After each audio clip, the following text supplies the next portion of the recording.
दोस्तों, शरद पवार ने एक बहुत बड़ा चौंकाने वाला खुलासा किया है। शरद पवार ने बताया कि उन्हें चुनाव से पहले यह ऑफर मिला था कि उन्हें 160 से ज्यादा सीटें जिता दी जाएंगी और इसको लेकर के शरद पवार जब बात कर रहे थे तो उन्होंने जब ये बयान दिया तो हर तरफ तहलका मच गया।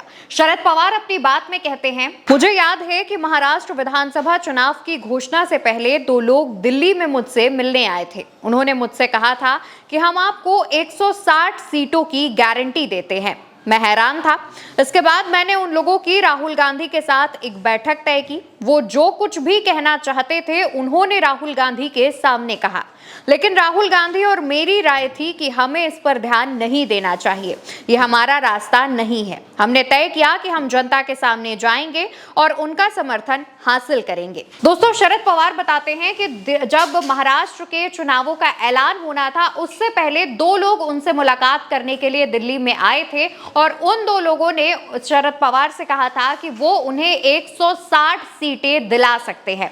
महाराष्ट्र विधानसभा में 288 यानी 288 सीटें हैं। बहुमत का आंकड़ा 145 है और अगर 160 सीटें जिताने की बात चल रही है तो सोचिए यह आंकड़ा कितना बड़ा हो सकता है। शरद पवार अपनी बात में यह भी बताते हैं कि उन्होंने उन 2 लोगों की मीटिंग राहुल गांधी से कराई। राहुल गांधी ने उन दोनों की बातें सुनी, लेकिन राहुल गांधी ने बाद में मुझसे कहा कि हमारा रास्ता ये नहीं है, जिसके बाद मैंने और राहुल गांधी ने मिलकर तय किया कि हम दोनों इस रास्ते पर नहीं जाएंगे।